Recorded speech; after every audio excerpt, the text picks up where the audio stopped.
मित्रांनो, सरकारी नोकरी हे प्रत्येकाचं स्वप्न असतं. या संदर्भातच आता SSC-JD म्हणजेच स्टाफ सिलेक्शन कमिशन यांच्या मार्फत JD कॉन्स्टेबल याच्या तब्बल 40,000 पर्यंत व्हॅकन्सी आलेल्या आहे, ज्याच्यामध्ये वेगवेगळ्या 8 पोस्टसाठी तुमची जागा आहे. याच्याबद्दल पूर्ण माहिती, याच्यामध्ये कोण काय ॲप्लिकेबल आहे, कोण बसणार आहे, कोणासाठी या जागा आहेत, या सर्व माहितीचा आपला हा व्हिडिओ. नमस्कार, मी रोहन. स्वागत आहे आपल्या पूर्व इन्फोटेकमध्ये. इथे मिळेल तुम्हाला पूर्ण माहिती मराठीमध्ये. चला तर मग व्हिडिओला सुरुवात करूया. याच्यामध्ये या ज्या 40,000 ज्या जागा आहेत त्या प्रामुख्याने 8 वेगवेगळ्या फोर्समध्ये डिवाइड केलेल्या आहेत. त्याच्यामध्ये पहिल्यांदा येते बॉर्डर सिक्युरिटी फोर्स म्हणजेच BSF. याच्यामध्ये 15,000 पेक्षा जास्त जागा आहेत, 15,654.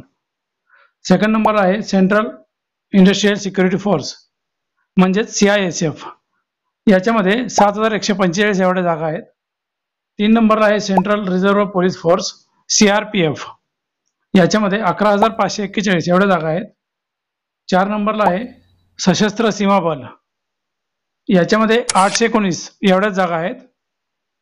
5 नंबर आहे इंडो तिबेटन बॉर्डर पोलीस म्हणजेच ITBP. याच्यामध्ये 3,017 जागा आहेत टोटल.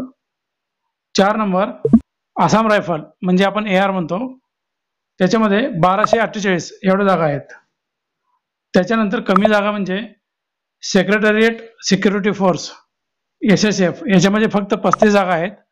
आणि त्याच्याहून कमी नार्कोटिक्स कंट्रोल ब्युरो म्हणजे NCB. याच्यामध्ये फक्त 22 जागा आहेत. या सर्वांची टोटल 39,481. ही भरपूर मोठ्या प्रमाणात भरती आता सध्या SSC मार्फत निघालेली आहे.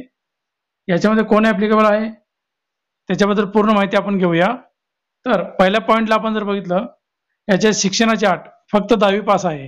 म्हणजे शिक्षण तुमचं कमी असेल, म्हणजे 10वी पास जरी असेल तरी चालणार आहे. याच्यात मार्कची पण काही कंपल्शन नाही आहे, म्हणजे फक्त 10वी पास असेल तरी देखील चालणार आहे. फक्त याच्यात प्रामुख्याने पुढची अट आहे तुमची शारीरिक पात्रता. या पात्रतेमध्ये बसणं गरजेचं आहे. ज्याच्यामध्ये पुरुषांसाठी काहीशा अशा प्रकारची पात्रता आहे ज्याच्यामध्ये कास्ट वाईज म्हणजे जनरल, SC आणि OBC या कास्टसाठी तुमची जी हाईट आहे, उंची, ती 170 सेंटीमीटर असली पाहिजे, त्याच्यापेक्षा जास्त. आणि सेम कास्टमध्ये दुसऱ्या कास्ट ST कास्टसाठी ती 162.5 एवढी निर्धारित केलेली आहे. याच्यामध्ये छाती ही 80 सेंटीमीटर असली पाहिजे जनरल, SC आणि OBC कास्टसाठी, आणि ती फुगवल्यानंतर 5 सेंटीमीटर वाढली पाहिजे.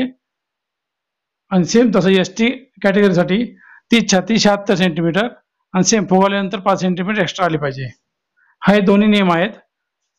आणि याच्यामध्ये महिलांसाठी बघितलं, त्यांना फक्त उंची एवढ्या एकाच निकषानुसार त्यांना पात्र धरण्यात येणार आहे.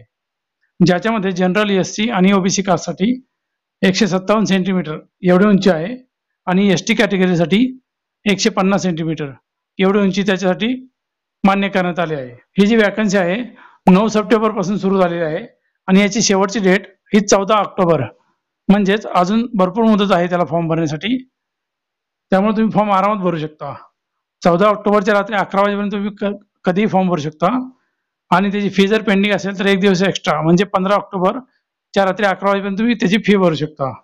पण मुदत भरपूर आहे, तुम्ही आरामात फॉर्म भरू शकता. ऑल ओव्हर इंडियामधून हे फॉर्म आहेत, त्यामुळे लोड पण तेवढाच असतो सर्व्हरला. त्याचप्रमाणे याच्यासाठी सरकारकडून जी फी घेण्यात येत आहे फॉर्म भरण्यासाठी, ती जनरल आणि OBC कास्टसाठी 100 रुपये आहे. आणि बाकी अदर कास्ट म्हणजे जनरल आणि OBC सोडून SC, ST, एक्स सर्व्हिसमॅन आणि लेडीज यांना कुठलीही फी नाहीये. फ्रीमध्ये फॉर्म भरू शकता. चिंता करायची गरज नाही. बाकीच्या फॉर्म सारख्यांना आवाडवी 1,000 अशी फी घेतली जाणार नाहीये. फ्रीमध्ये असल्यासारखंच आहे ते. हे झाल्याची बेसिक क्रायटेरिया आहे जो याच्यासाठी ऍप्लिकेबल जे आहेत त्यांच्यासाठी. तुम्ही जर याच्यामध्ये बसत असाल या क्रायटेरियामध्ये तर नक्कीच फॉर्म भरा. तुमच्या नशिबाने तुमचा नंबर लागला तर सरकारी नोकरीमध्ये जॉईन होण्यास तुमचं स्वप्न नक्कीच पूर्ण होईल. त्याचबरोबर तुम्हाला जर याच्या संदर्भात आणखीन काही मदत लागली असेल तर तुम्ही समोर दिलेल्या मोबाईल नंबरवर कॉन्टॅक्ट करू शकता. KBS अकॅडमी यांचा तो नंबर आहे, त्यांच्याकडे तुम्ही पूर्ण हेल्प घेऊ शकता.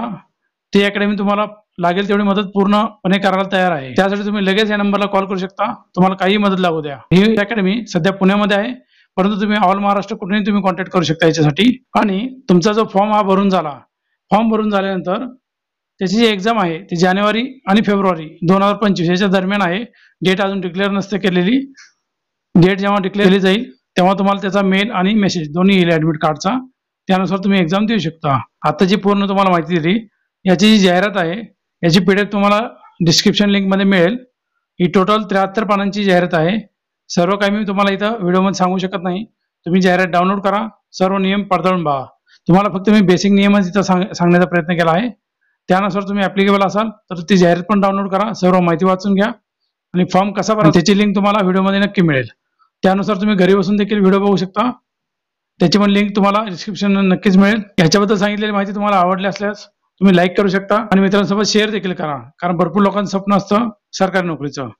त्याचबरोबर तुम्ही जर अजून आपल्या चॅनलवर नवीन असाल, अजून सबस्क्राईब नसेल केलं तर लगेच सबस्क्राईब करा आणि बेल आयकॉन दाबून ठेवा, म्हणजे याच्या रिलेटेड आणि बाकीचे पण नवीन कुठले व्हिडिओ येतील ते सर्वात आधी तुमच्याजवळ पोहोचतील. धन्यवाद. जय हिंद, जय महाराष्ट्र.